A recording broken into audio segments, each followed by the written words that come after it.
Iran, Israel और America के बीच जंग के 20वें दिन हालात और खराब हैं। ईरान ने कतर में दुनिया के सबसे बड़े लिक्विफाइड नेचुरल गैस यानी एलएनजी प्लांट पर मिसाइल दागे डोनाल्ड ट्रंप को भड़का दिया है। बुधवार को ईरान के प्रमुख साउथ पार्स गैस फील्ड पर इजराइल ने अटैक किया। यह ईरान की सबसे बड़ी गैस फील्ड है। इस हमले के जवाब में ईरान ने कतर की एलएनजी प्लांट को निशाना बनाया। हालांकि अमेरिकी राष्ट्रपति डोनाल्ड ट्रंप ने आश्वासन दिया है कि इजराइल अब ईरान के प्रमुख साउथ पार्स गैस क्षेत्र पर कोई और हमला नहीं करेगा, लेकिन अगर ईरान ने कतर पर फिर से हमला किया तो अमेरिका जवाबी कार्रवाई करेगा और पूरे इलाके को उड़ा देगा। ईरान और इजराइल के हमले में दोनों ओर से बड़े पैमाने पर आग लगी हुई है, भारी नुकसान पहुंचा है। इस बीच अमेरिकी राष्ट्रपति ट्रंप ने एक बार फिर कहा कि ईरान को बिना किसी शर्त के हार माननी होगी। अगर ईरान ऐसा नहीं करता तो कोई बातचीत नहीं होगी। इस जंग का मकसद ईरान की नौसेना, परमाणु ठिकाने और आतंकी नेटवर्क को पूरी तरह से खत्म करना है। हालांकि ईरान ने साफ कर दिया कि वो अपनी आखिरी सांस तक इस जंग को लड़ेगा। मिडिल ईस्ट में जारी जंग अब पूरी दुनिया को प्रभावित कर रही है। ईरान, इजराइल और अमेरिका के बीच जारी जंग का असर भारत पर दिख रहा है, क्योंकि खाड़ी देशों में ऊर्जा से जुड़े ठिकानों पर हमले शुरू हो चुके हैं। अब तक ईरान केवल अमेरिकी सैन्य ठिकानों को निशाना बना रहा था, लेकिन अब उसने तेल और गैस से जुड़े इंफ्रास्ट्रक्चर पर हमला करना शुरू कर दिया है। कतर के रास लफान इंडस्ट्रियल सिटी में स्थित बड़े गैस प्लांट पर मिसाइल हमला हुआ, जिससे वहां आग लगी और उत्पादन रोकना पड़ा। यह हमला ऐसे वक्त पर हुआ है जब इजराइल ने ईरान के साउथ पार्स गैस फील्ड पर हमला किया था। इसके बाद ईरान ने कतर, सऊदी अरब और संयुक्त अरब अमीरात को चेतावनी दी थी कि उनके ऊर्जा ठिकानों को निशाना बनाया जा सकता है। एक रिपोर्ट के मुताबिक कतर दुनिया के सबसे बड़े एलएनजी यानी लिक्विफाइड नेचुरल गैस सप्लायर देशों में से एक है।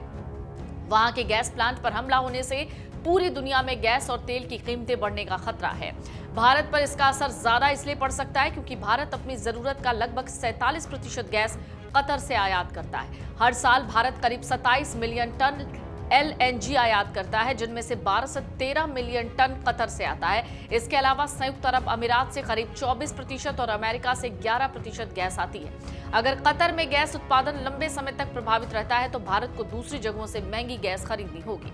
इसका सीधा असर होगा आम लोगों पर, क्योंकि घरेलू रसोई गैस यानी एलपीजी की कीमतें बढ़ सकती हैं। इसके साथ ही स्ट्रेट ऑफ हॉर्मुज में बढ़ते तनाव के कारण भारत के कुछ गैस टैंकर समुद्र में फंसे हुए हैं, जिससे सप्लाई पर दबाव बढ़ रहा है।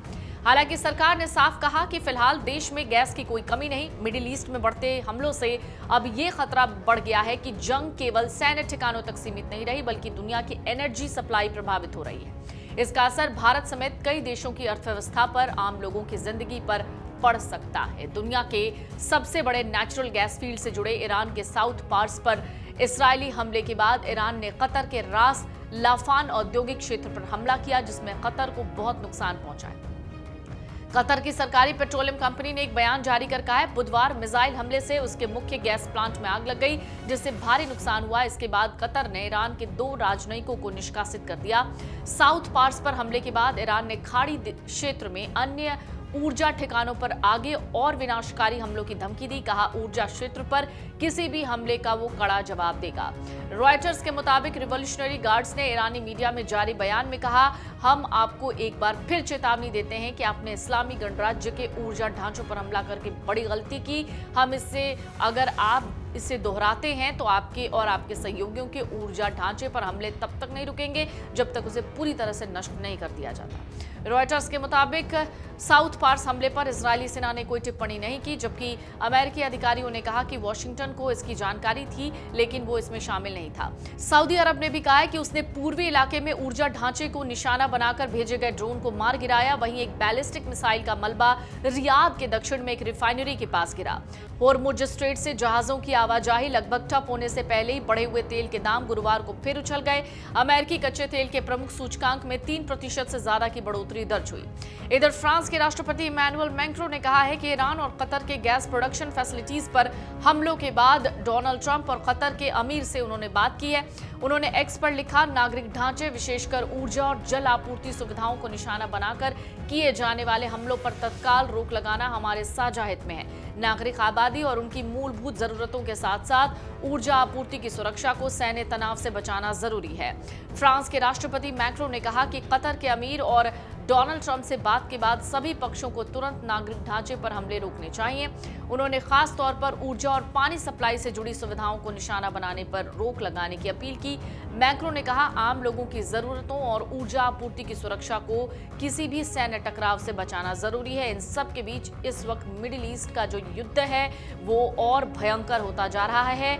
इस दौरान ट्रंप बार बार ये बयान दे रहे हैं कि युद्ध जल्दी खत्म हो जाएगा, लेकिन ये युद्ध आखिरकार किस कीमत पर खत्म होगा, क्योंकि लगातार जिस तरीके से ऊर्जा इंफ्रास्ट्रक्चर्स जो हैं वो निशाने पर आ रहे हैं, वो लगातार ध्वस्त किए जा रहे हैं। इससे दुनिया भर में तबाही मची हुई है। अगर आप ये वीडियो YouTube पर देख रहे हैं तो हमारे चैनल को सब्सक्राइब कर बेल आइकन दबाएं और Facebook पर देख रहे हैं तो हमारे पेज को लाइक करें।